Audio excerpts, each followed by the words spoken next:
Imagine sacrificing your entire life for someone, only to realize you never actually knew who they were.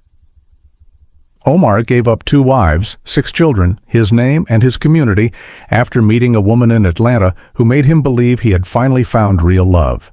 He brought her into his world, married her in Dubai against every warning, and lost everything that once defined him.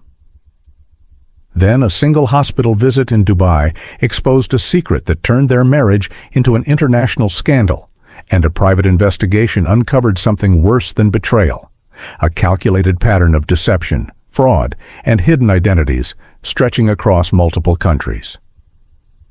Welcome back to True Crime Retold, where we uncover cases that test everything you think you know about human nature. If you find our deep dives as gripping as we do, please take a second to hit like, subscribe, and turn on the notification bell so you never miss a new case. Now, let's get into it. Omar Khalil al-Dosari was born in Kuwait City in December 1978 to a family whose wealth came from construction and real estate development stretching back 3 generations. His grandfather had built schools and hospitals during the Reconstruction period following independence. His father had expanded into commercial properties throughout the Gulf states.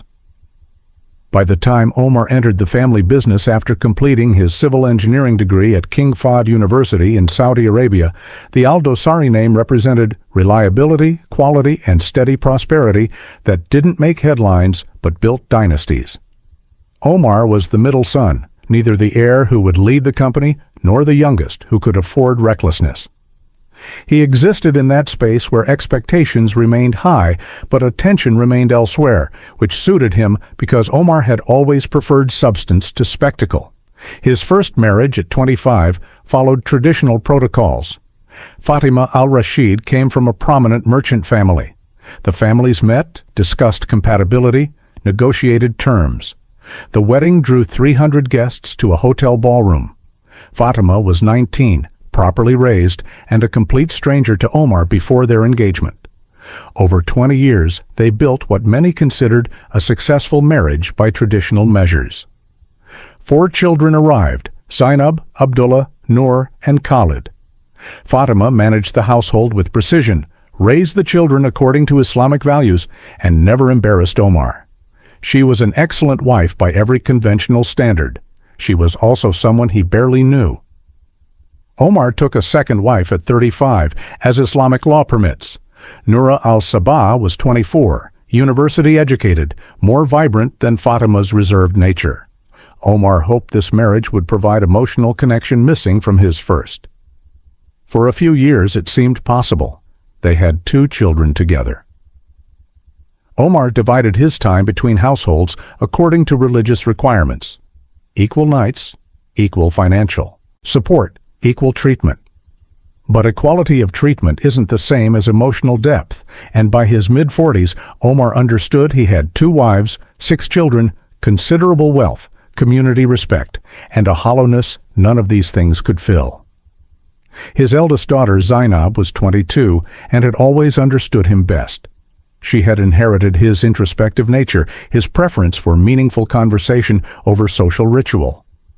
When she was accepted to study international business at a university in Atlanta, Omar supported her decision despite his wife's concerns. Zainab was bright, responsible, mature. She would be fine. What Omar didn't anticipate was how much her absence would affect him. She had been the one person who asked about his thoughts rather than his schedule, who saw him as a person rather than a provider. With her gone, the hollowness expanded. In fall 2023, Omar traveled to Atlanta for business. He owned several commercial properties in the southeastern United States, part of a diversification strategy he'd implemented years earlier. Zainab insisted on arranging dinner, wanting him to meet her colleague from the real estate marketing firm where she worked part-time. The colleague's name was Sienna Martinez, and according to Zainab, she was brilliant and surprisingly knowledgeable about Gulf real estate despite being American. Omar agreed primarily to please his daughter, expecting an hour of polite conversation.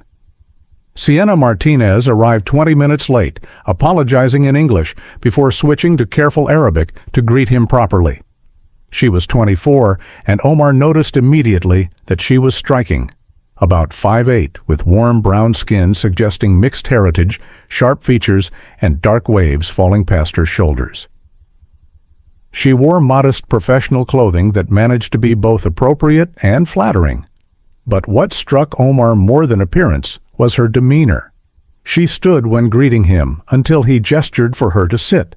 She asked permission before ordering, then changed to sparkling water when he declined alcohol. She addressed him as Mr. Al-Dasari with genuine respect rather than performative American politeness. When conversation turned to real estate, she demonstrated surprising knowledge. She asked intelligent questions about the Kuwaiti property market, Islamic finance structures, challenges of luxury residential projects in the Gulf.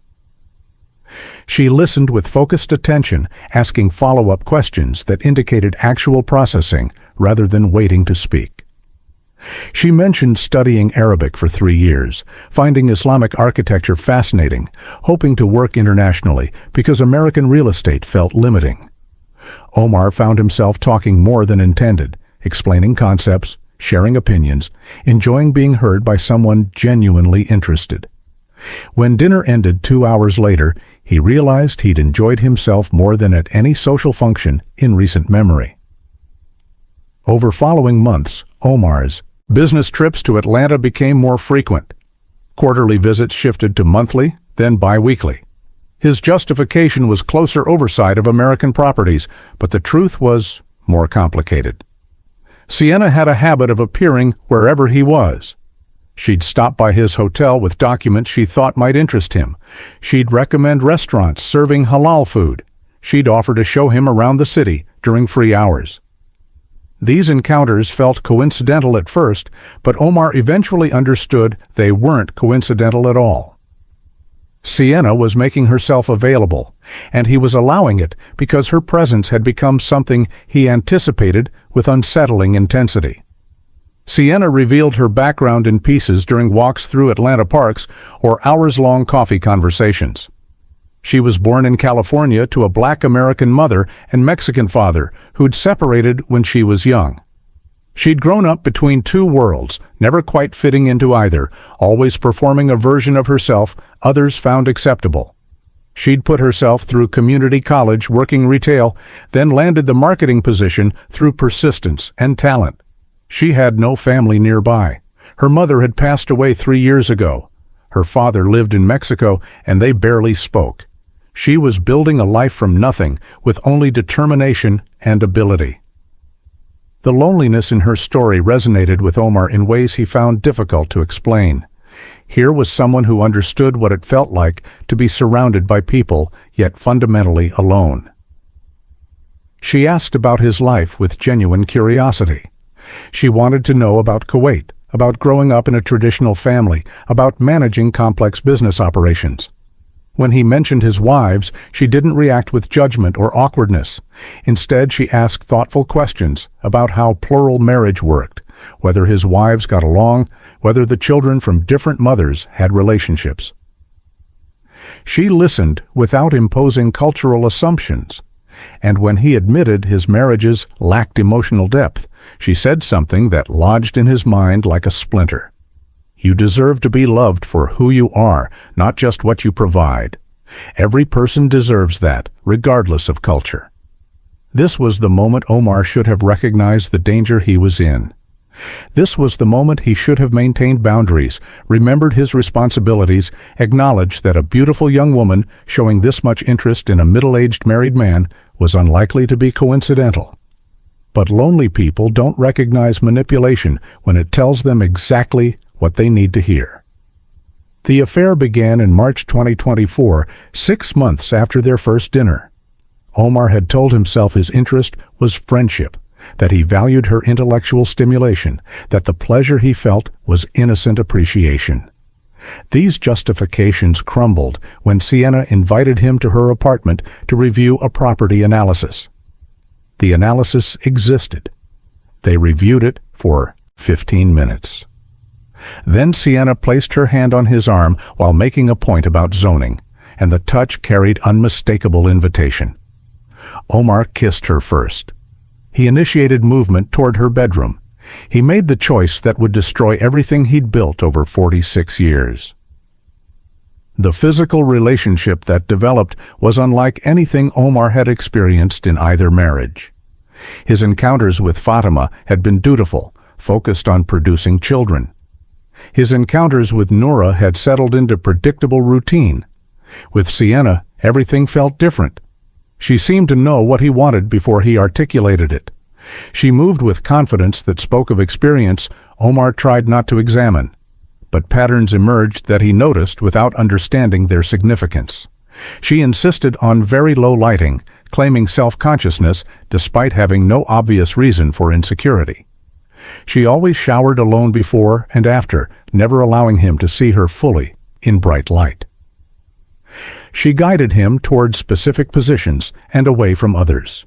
She sometimes used religious modesty as explanation, telling him she was studying Islam and wanted to preserve mystery for marriage. Omar, overwhelmed by emotional intensity and inexperienced with women outside marital duty, never questioned these patterns. He saw what he wanted to see. By June 2024, Omar had fallen into obsession he would have found embarrassing in someone else. He thought about Sienna constantly. He made excuses to call her despite time zone differences. He found himself comparing his wives unfavorably in every category that mattered to him. Sienna listened when he spoke. His wives managed households. Sienna engaged with his ideas. His wives coordinated schedules. Sienna made him feel alive. His wives made him feel like a function. He understood he was being unfair, that Sienna existed without burdens of children or household management or 20 years of accumulated frustrations.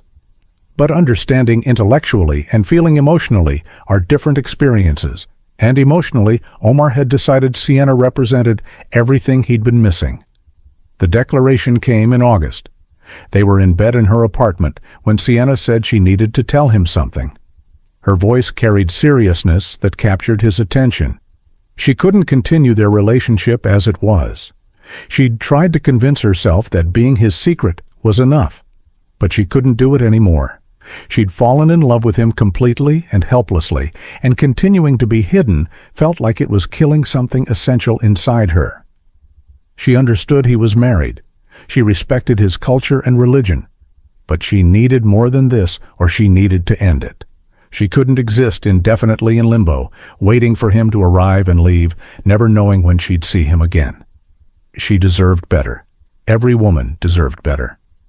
Omar's response came from somewhere deeper than logic. He told her he would marry her. He would make her his third wife. Islamic law permitted up to 4 wives. He had financial means to support another household. He would do everything properly, according to religious requirements. She wouldn't be a secret. She would be his wife in every legal and social sense. Sienna's response was immediate and definitive. She didn't want to be a third wife. She didn't want to share him. She understood that was his culture, but it wasn't hers, and she couldn't accept it. If he wanted to be with her truly, he needed to divorce his other wives.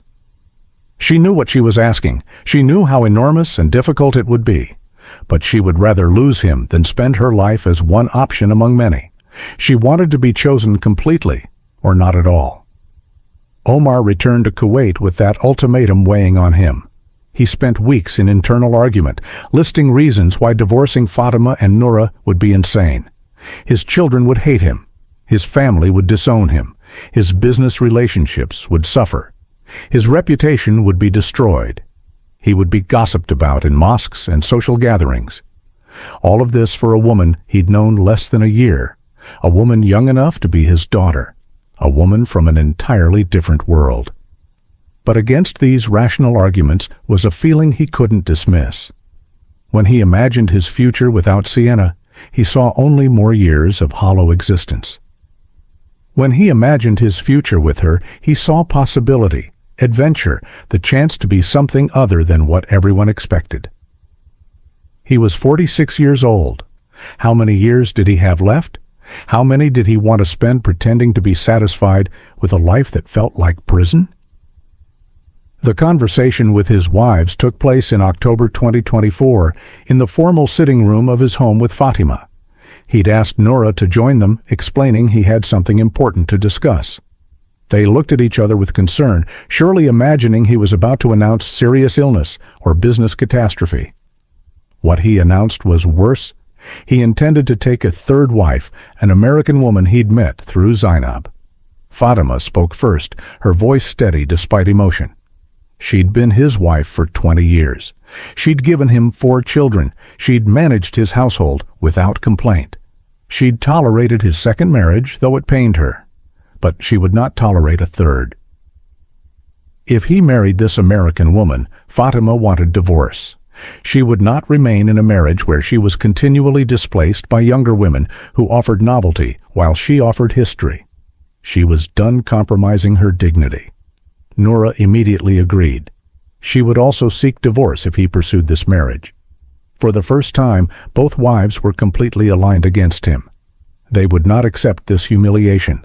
His family's reaction was equally absolute. His father called him a fool, thinking with his body rather than his mind. His older brother told him he was embarrassing the Al-Dosari name by chasing after a foreign girl like a desperate teenager.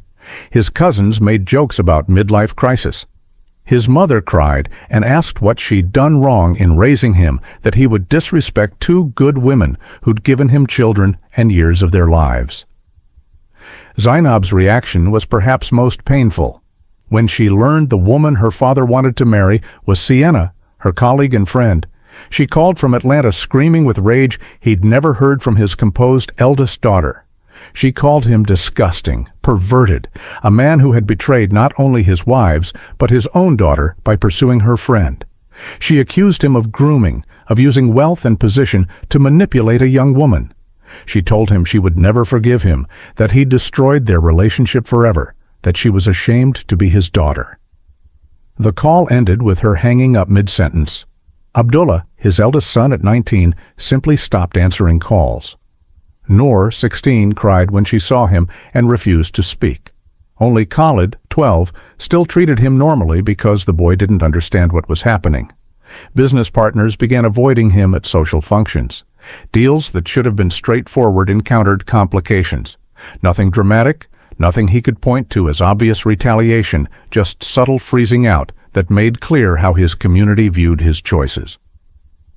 The mosque he'd attended his entire life suddenly felt hostile, with men who'd prayed beside him for years now offering only cold nods. The social infrastructure of his existence was collapsing, but Omar did not choose correctly by his community's standards. In December 2024, he divorced both Fatima and Noura. He followed all proper Islamic procedures. He pronounced divorces formally. He provided generous financial settlements exceeding legal obligations. He ensured his children would be financially secure and his former wives would maintain comfortable lives. He did everything according to religious law, but he still did it, and in doing so, he crossed a boundary his culture considered unforgivable. Omar married Sienna Martinez in a small ceremony in Dubai in February 2025. He chose Dubai instead of Kuwait because he knew no one in Kuwait would attend. His older brother came solely to represent the family, sitting in the back with an expression communicating nothing but disappointment. Zainab did not attend. His children did not attend. His former wives certainly did not attend. The ceremony was performed by an imam who seemed uncomfortable but could not refuse to perform a legal Islamic marriage. When the ceremony concluded, Omar felt simultaneously triumphant and terrified because he had burned every bridge that once defined his existence.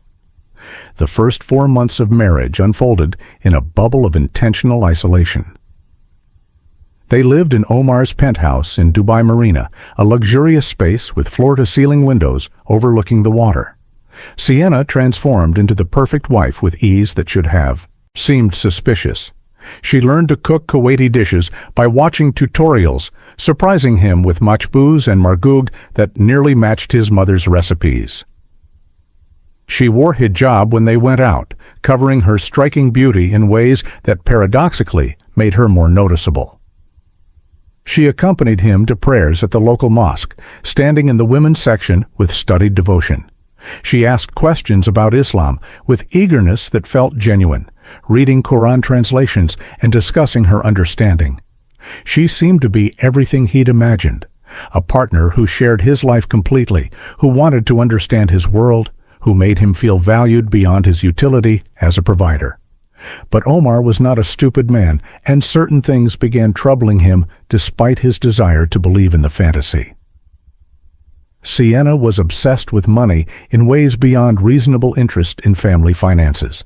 She asked constantly about his assets, which properties he owned, where, what they were worth, how they were titled. She pushed him repeatedly to add her name to deeds and account access, arguing married couples should share everything completely. When he hesitated, she became hurt, asking if he didn't trust her, reminding him she'd given up everything to be with him and deserved security. She refused to discuss having children despite his increasingly direct inquiries. Her explanations varied. She wanted them to have more time as just a couple. She wanted to establish herself more firmly. In his world first, she'd read that early pregnancy could be difficult, and she wanted to enjoy being newlyweds. The excuses were plausible individually, but formed a pattern of avoidance. She remained secretive about her past in ways that created holes in her narrative. She claimed to have no family beyond a father in Mexico she never spoke to, but never explained why that relationship had deteriorated. She had no close friends from before meeting Omar, no old college roommates who called, no childhood connections she maintained. Her life seemed to have begun the moment she appeared in his. When he asked about previous relationships, she became vague and uncomfortable, offering only that she'd dated casually, but never found anyone worth commitment. She maintained a phone she guarded obsessively, taking it everywhere, including the bathroom, never leaving it where he might see its screen. When he mentioned this pattern, she accused him of being jealous and controlling, turning his observation into a character flaw. Most significantly, she refused to visit Kuwait with him. Omar traveled back quarterly for business, requiring physical presence, and each time he asked Sienna to accompany him. Each time she found a reason why she couldn't. His family hated her, and she didn't want to cause problems. She didn't speak Arabic well enough yet, and would be uncomfortable. The timing wasn't right. After the fourth refusal, Omar stopped asking and started wondering what she was really avoiding. The young medical crisis that exposed everything began as severe abdominal cramping on a Wednesday evening in June 2025. Sienna complained of discomfort earlier in the day, but insisted it was nothing, probably something she ate. By evening, the pain had intensified to where she was doubled over, unable to stand upright.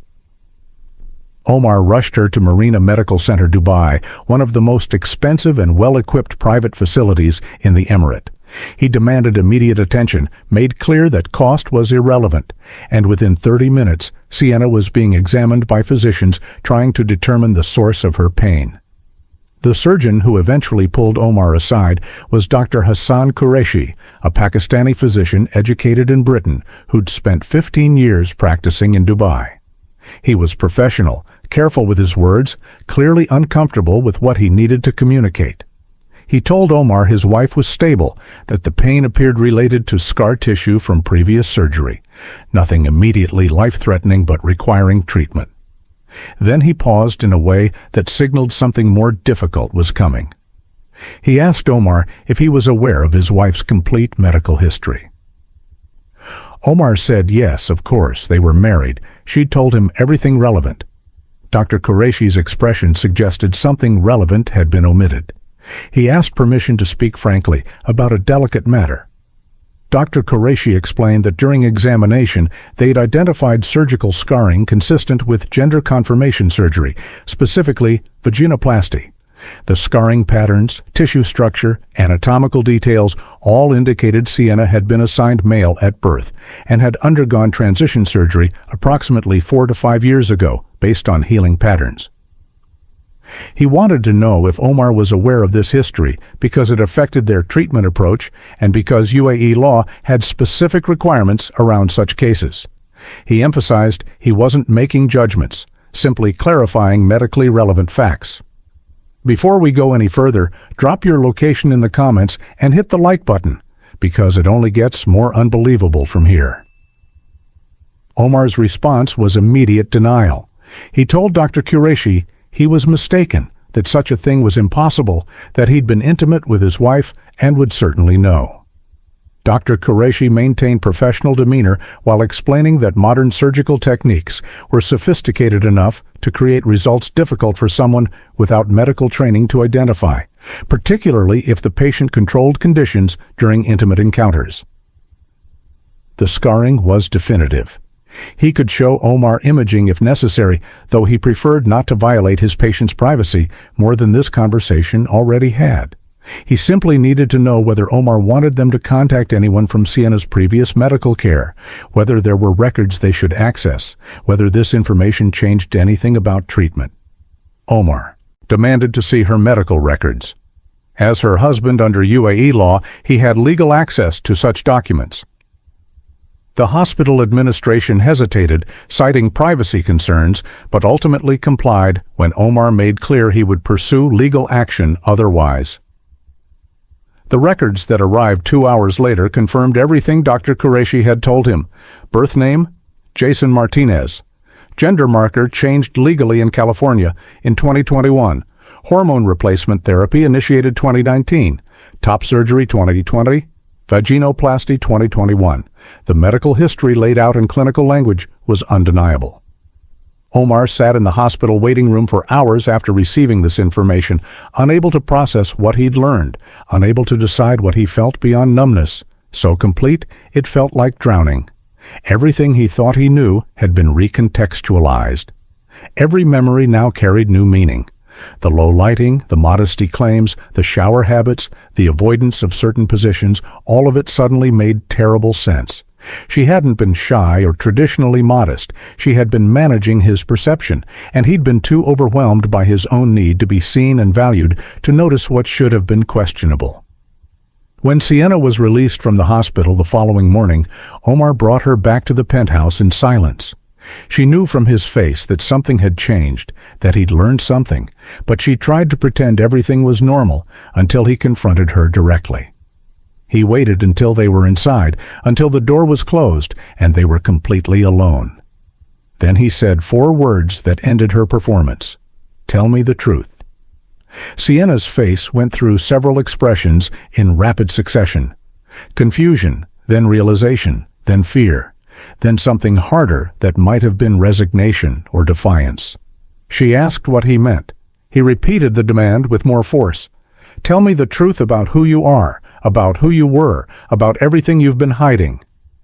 She tried deflection first, asking what the doctors had said, suggesting they might have been mistaken. Omar cut through evasions with brutal directness. He knew she was transgender. He'd seen her medical records. He knew her birth name had been Jason. He knew when she'd transitioned and what surgeries she'd undergone. The only question now was whether she would be honest or continue lying even when truth was undeniable. Sienna sat down slowly on their leather sofa, her body language shifting from defensive to something almost relieved. She told him yes, it was true. She'd been assigned male at birth. She'd transitioned beginning at 19. She'd legally changed her name and gender marker. She was a woman in every legal sense and in her own understanding of herself. And yes, she hadn't told him because she knew he'd never have pursued a relationship if he'd known, and she couldn't bear to lose the chance to be with him. She'd meant to tell him eventually, after they'd been married long enough, that he understood how real their connection was, but there never seemed to be a right time. She insisted everything else had been real, that her feelings for him were genuine, that her conversion to Islam was sincere, that she'd truly fallen in love with him. The only thing she'd lied about was this one aspect of her past. Omar's response came from somewhere beyond anger into cold clarity he'd never experienced. He told her she'd lied about everything, not just one aspect. She'd lied by omission every single day. She'd lied through her performance of femininity. She'd lied through her modest claims and religious devotion. She'd built their entire relationship on a foundation of deception so complete he didn't know who he'd actually married.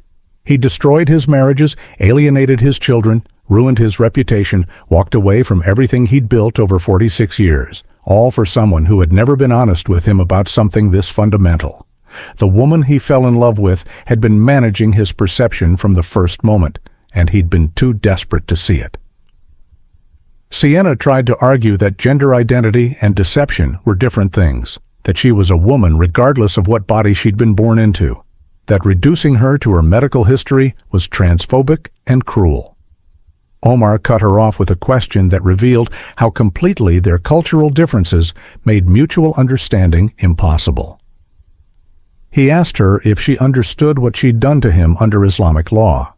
Their marriage was not legally valid in Islamic jurisprudence. Marriage requires two people of opposite biological sexes. What they'd engaged in was considered a same-sex relationship, which was not only religiously prohibited, but criminally prosecuted in the UAE. She'd implicated him in something that could destroy what remained of his life. The conversation deteriorated into screaming, where years of carefully maintained facades crumbled on both sides. Sienna accused him of being a hypocrite who wanted Western liberalism when it suited him, but retreated to conservative religion when challenged. Omar accused her of being a predator who'd seduced him under false pretenses. She said she genuinely loved him. He said love built on lies wasn't love at all. She said he'd never really seen her as a person, just as a fantasy validating his masculine ego. He said she was exactly right, that he'd been a fool who saw what he wanted to see. 3 days after the hospital revelation, Omar hired a private investigator. His lawyer recommended someone who specialized in international cases, a former Interpol analyst named Tariq Bashir, who charged fees that made Omar grateful for his considerable wealth. The investigator worked with impressive speed. Within a week, he'd compiled a report that transformed Omar's understanding of who Sienna Martinez actually was. The report documented that Sienna had run this operation before, multiple times, across 3 continents. Her real background was more complicated than the simple story she'd told. She had indeed been born Jason Martinez to a black mother and Mexican father in San Francisco, and she had indeed transitioned, beginning at 19. But the sympathetic narrative about rejected family and building a life from nothing was mostly fiction. She'd strategically targeted wealthy older men since completing her transition, using her looks and cultural adaptability to position herself as exactly what each mark wanted. In 2021, she'd married a wealthy Australian businessman in Sydney. That marriage lasted 8 months before she disappeared, with approximately $800,000 transferred to offshore accounts through forged documents. Australian authorities had issued a warrant, but she'd left the country before they could locate her. In 2022, she'd been involved with a Singaporean investor who'd filed a fraud complaint after discovering money missing from his accounts, but the case had been dropped when he declined to pursue charges, likely to avoid public scandal. Pause for a moment. Drop your location below and hit the like button. Trust me, it gets even more intense from here. Her pattern was sophisticated and consistent. She would identify targets who were emotionally vulnerable, divorced, lonely, in crisis, looking for validation. She would adapt her presentation to match what they wanted, modest and traditional for conservative men, progressive and adventurous for liberal ones, whatever persona would build fastest emotional attachment. She would create a background story generating sympathy and explaining her lack of connections. Dead parents, estranged family, starting over after trauma. She would move quickly to establish legal ties, marriage, joint accounts, property transfers. Then she would extract as much wealth as possible before disappearing, usually triggered by external pressure threatening exposure. The investigator had also discovered her partner. Devin Wright was also a trans woman who handled logistics and technical aspects of their operation. Devin created fake documents, established offshore accounts, maintained multiple identities across various jurisdictions.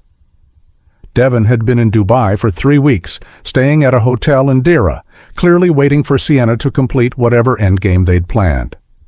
Phone records showed constant communication between them from the beginning of Sienna's relationship with Omar. Perhaps most damaging was evidence of financial crime already completed. Sienna had been systematically looting Omar's assets since the second month of their marriage. She'd forged his signature on documents transferring property titles. She'd moved money from his accounts to offshore holdings in the Cayman Islands and Panama using shell companies Devon had established. She'd sold confidential information about his properties and business plans to his competitors. By the investigators' estimate, she'd already stolen approximately $2.3 million and positioned herself to take significantly more. The only thing that had stopped her was the medical emergency exposing her history before she could complete her exit. Omar read this report alone in his study, the Dubai skyline glittering outside his window, and something essential broke inside him. This wasn't a failed marriage. This wasn't even betrayal in the traditional sense. This was pure predation. He'd been selected, studied, seduced, and systematically robbed by someone who'd never felt anything for him beyond his utility as a source of wealth. Every moment they'd shared, every word she'd spoken, every touch and smile and tear had been performance in service of theft. She'd looked into his lonely, desperate face and seen only money to be taken. But Omar also understood something else with brutal clarity. If he reported her to UAE authorities for fraud and theft, she would likely be arrested, prosecuted, and imprisoned. But such a case would require him to explain their relationship in detail, which meant publicly admitting he'd married someone whose legal gender status was complicated under UAE law. That admission would complete his social destruction and potentially expose him to legal consequences. If he divorced her quietly and attempted to recover assets through civil litigation, that process would be slow, expensive, and require explaining in court documents why she had access to his accounts. If he tried to negotiate with her, she had no reason to negotiate when she could simply disappear with what she'd already taken. Omar made a decision that would define the rest of his life. He would report everything to international authorities. He would provide all evidence to Interpol, to fraud investigators, to anyone who would listen. He would pursue every legal avenue available, regardless of personal cost. If his reputation was destroyed in the process, it was already destroyed. If people judged him for being deceived, let them judge. But he would not allow Sienna Martinez to walk away and destroy someone else the way she'd destroyed him. Whatever happened to him, she would face consequences for what she'd done. Omar's lawyer made the initial contacts with international law enforcement in mid-July 2025. The case was compelling: documented fraud across multiple jurisdictions, forged documents, money laundering, identity theft. Interpol issued a red notice for both Sienna Martinez and Devon Wright. UAE authorities, working with their American counterparts, began the process of tracking financial transactions and building a prosecutable case. The investigation moved slowly, as such things always do, but it moved forward. Sienna and Devon, meanwhile, had recognized the danger they were in. When Sienna told Devon about the hospital incident and Omar's cold distance afterward, they'd both understood their timeline had collapsed. They needed to exit immediately before Omar could freeze accounts or alert authorities. On July 3, 2025, Sienna told Omar she needed to visit her father in Mexico for a family emergency.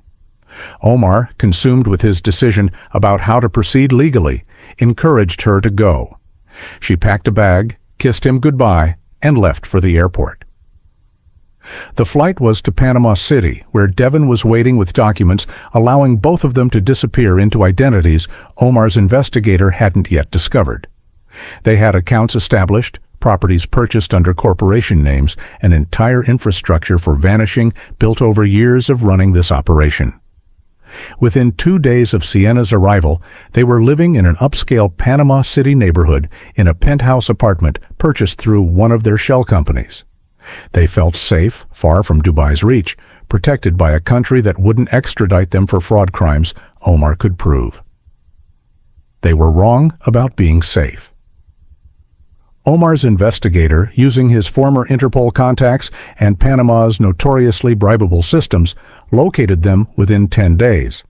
Their address, their aliases, their accounts, everything was documented and provided to authorities. On July 18, 2025, Panamanian police working with Interpol arrested both Sienna Martinez and Devin Wright on international fraud warrants. The arrest was clean, professional, executed early in the morning when both were still in their apartment. They were taken into custody at separate facilities pending extradition proceedings. What happened next would become the subject of intense investigation and conflicting reports. On July 24, 2025, 6 days after their arrest, Devin Wright requested an emergency meeting with prosecutors. He claimed to have information that would be valuable to their case against Sienna Martinez. He was willing to cooperate fully, to testify about their operations, to provide documentation of crimes beyond what investigators already knew. But he wanted a deal first, immunity from prosecution in exchange for his testimony. He claimed Sienna had been the mastermind of their operation, that he'd been coerced into participating, that he had evidence proving her sole culpability. The prosecutors were interested but skeptical. They scheduled a formal proffer session for July 26th, where Devin would present his evidence before any deal was considered. But Sienna never made it to that meeting. On the evening of July 25th, she requested a video call with Devin, claiming she needed to discuss their legal strategy. The prison administrator, bribed by someone whose identity was never definitively established, allowed the call to be made from a private room rather than the monitored common area. What was said during that 15-minute conversation would never be fully known because the recording equipment mysteriously malfunctioned. What is known is that 3 hours after that call ended, a prisoner in Devin's cell block, a Panamanian national named Carlos Mendoza, serving time for armed robbery, attacked Devin in the shower area with a makeshift knife. The attack was brutal and swift. Devin died before guards could intervene. Mendoza claimed Devin had made inappropriate advances toward him, that he'd reacted in self-defense, that he'd felt threatened. The story was plausible enough that Panamanian authorities, eager to avoid international incident complications, accepted it without extensive investigation. But financial records recovered months later would tell a different story. Mendoza received a deposit of $50,000 into an account held by his mother 3 days before the attack. The deposit came from one of the offshore accounts Sienna and Devin had established. Sienna had reached out to criminal contacts she'd maintained from previous operations. She'd arranged Devin's murder to prevent him from testifying against her, to eliminate the one person who could provide detailed evidence of their crimes, to transform herself from co-conspirator into sole survivor who could claim she'd been manipulated by Devin. The discovery of this arrangement would take prosecutors months to uncover. In the immediate aftermath of Devin's death, Sienna's defense attorney argued that with Devin dead and unable to testify, much of the evidence against Sienna was circumstantial. They pushed for release pending trial, arguing she was being held on charges that couldn't be proven without Devin's cooperation. The legal proceedings became complicated by jurisdictional issues, by questions about what evidence was admissible, by the gap between what investigators knew and what they could prove in court. While these proceedings dragged through Panama's legal system, Omar remained in Dubai, watching from distance as the woman who'd destroyed his life attempted to escape consequences. His investigator kept him informed of developments. His lawyer coordinated with international prosecutors building the case. But Omar understood something with crushing certainty. Justice, if it came, would be slow, incomplete, and unsatisfying. And regardless of what happened to Sienna, his own life was permanently destroyed. His former wives had remarried. Fatima had found happiness with a widower her own age, someone who appreciated her stability and devotion. Noura had moved to Jordan to be near her family, taking her children with her. Omar's relationship with his children remained shattered. Zainab had graduated and found work in New York, maintaining minimal contact through brief emails that conveyed obligation rather than affection. Abdullah had completed university and started his own business, carefully building a reputation separate from his father's name. The younger children remained confused and hurt, caught between loyalty to their father and understanding of what he'd done. Omar's business had suffered significant damage. Some partners had severed ties entirely, unwilling to be associated with his scandal. Others maintained professional relationships, but made clear the personal friendship was over. He'd lost contracts, opportunities, and the social capital that had once made business in the Gulf states flow smoothly. He was financially stable, his investments and properties still generated income, but professionally isolated in ways that made continuing his work increasingly difficult. The social cost was perhaps most devastating. Omar had lost his community. Men who'd prayed beside him for decades now avoided eye contact. Invitations to family gatherings stopped coming.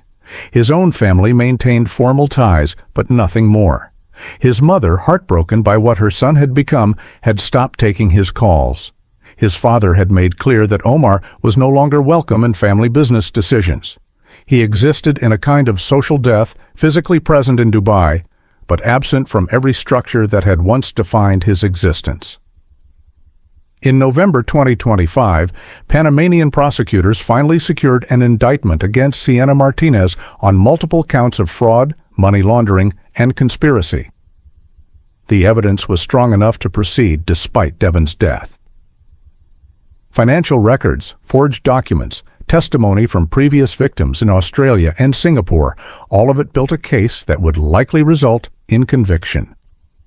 Sienna's attorney negotiated a plea deal, 15 years in a Panamanian prison in exchange for guilty pleas on reduced charges and agreement not to contest extradition requests from other countries. She accepted the deal in December 2025. Omar received notification of Sienna's sentencing through his lawyer. 15 years. She would be nearly 40 when released. Her beauty faded, her prime years spent in a Central American prison. Part of him felt satisfaction at this outcome. She was facing consequences for what she'd done. She wouldn't be able to hurt anyone else for a very long time. Justice, incomplete as it was, had been served.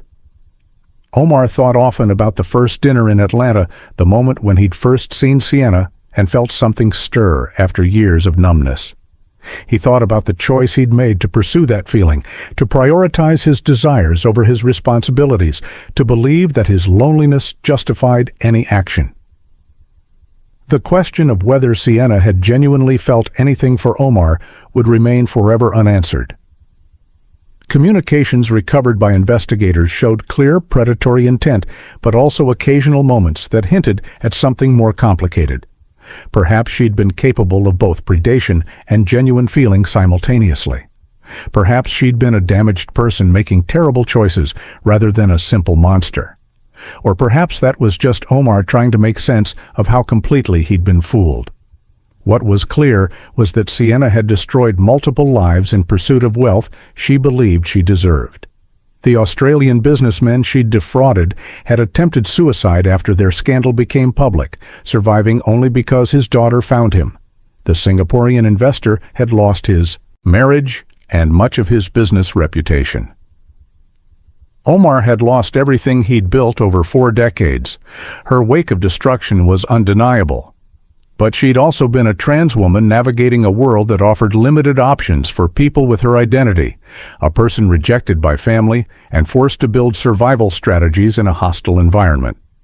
The gap between those realities, between victim and perpetrator, between sympathetic backstory and criminal behavior, was where truth lived in complicated, uncomfortable territory that refused simple moral conclusions. Omar's former wife Fatima gave a single interview to a Kuwaiti newspaper, saying she felt vindicated but took no pleasure in events. She'd tried to tell Omar his infatuation was leading to disaster. She'd warned him that people who seemed too perfect usually were. She'd begged him not to destroy their family for someone he barely knew. Zainab, Omar's eldest daughter, who'd unwittingly introduced her father to his destroyer, struggled most visibly with aftermath.